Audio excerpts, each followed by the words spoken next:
सेहत है तो सब कुछ है।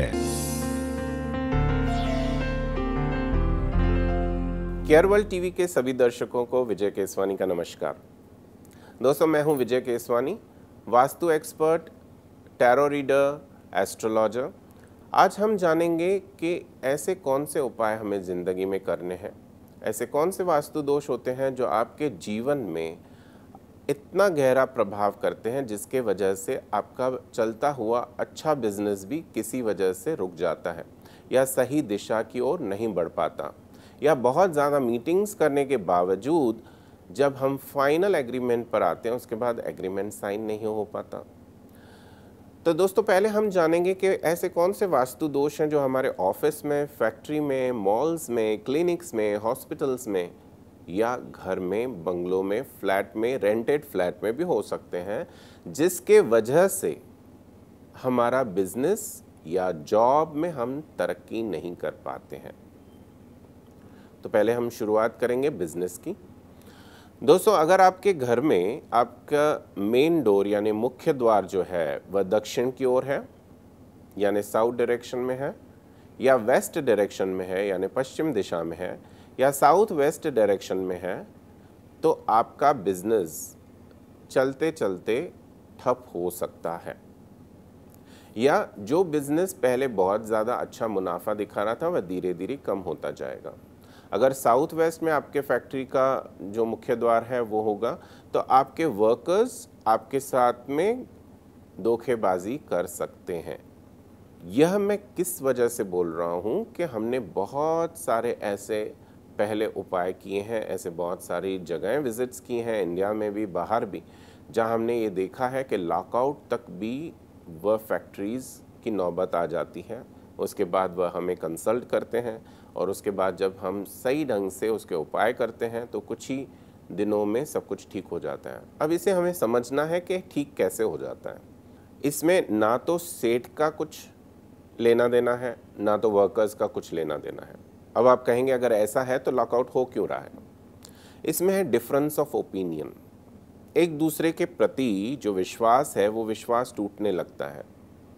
अब मैं आपको समझाता हूँ कैसे। नैऋत्य दिशा जो होती है वहाँ पे राहु और केतु ये दोनों ग्रह वहीं पे रहते हैं। वह माइंड को चंचल बनाते हैं। वह इस तरह से माइंड को टैकल करते हैं ताकि अगर अच्छा व्यक्ति भी है ना तो वो कुछ उल्टा ही सोचेगा, हमेशा वहम की ज़िंदगी में रहेगा। आपने कहा कुछ होगा, वो समझेगा कुछ, आप कुछ कहेंगे, सामने वाला कुछ समझेगा। तो जो मिसअंडरस्टैंडिंग्स हैं वो क्रिएट होती हैं। इसमें ना तो जो ओनर्स हैं, फैक्ट्री ओनर्स, उनका कुछ दोष होता है, ना वर्कर्स का कुछ दोष होता है। दोनों अपने अपने जगह में सही होते हैं, लेकिन नैऋत्य दिशा में मुख्य द्वार होने के वजह से उन दोनों के बीच में मिसअंडरस्टैंडिंग्स क्रिएट हो जाती हैं।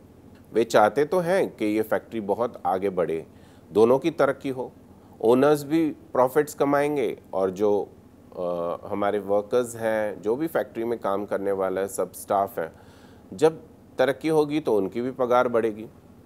तो दोनों का लक्ष्य तो एक ही होता है, लेकिन दोनों की अंडरस्टैंडिंग जो मिसअंडरस्टैंडिंग में कन्वर्ट हो गई है वह इस दिशा के वजह से ज़्यादातर होती है। या अगर यहाँ पे टॉयलेट किसी ने भूल से बना लिया, टॉयलेट सेक्शन इसी डायरेक्शन में बना लिया, उसके वजह से भी इस तरह के प्रॉब्लम्स देखे गए हैं।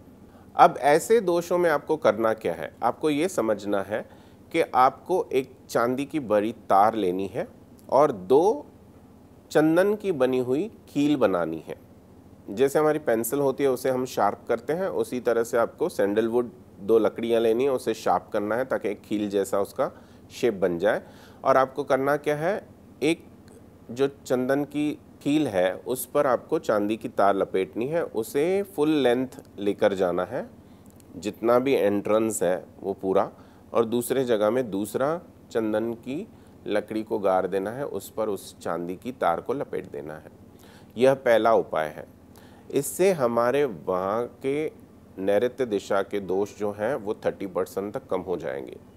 सेकंड, राहु और केतु के गोमेद और लसुनिया स्टोन्स को अच्छे सर्टिफाइड स्टोर से प्राप्त कर लीजिए और उसके बाद इसे शनिवार के दिन राहु का जो स्टोन है वो आप साउथ ऑफ साउथ वेस्ट में, और जो लहसुनिया स्टोन है वो वेस्ट ऑफ साउथ वेस्ट में अंदर ज़मीन में डाल दीजिए। यह शनिवार को करना है। शाम के टाइम भी कर सकते हैं, सवेरे के टाइम भी कर सकते हैं, सिर्फ दोपहर के 3 घंटे छोड़ दीजिए। ऐसा करने से वहाँ के वास्तु दोष काफ़ी कम हो जाएंगे और आपका जो बिज़नेस किसी वजह से ठप था वह धीरे धीरे चलना शुरू हो जाएगा, वापस अपने प्रगति की ओर चलेगा और बढ़ेगा।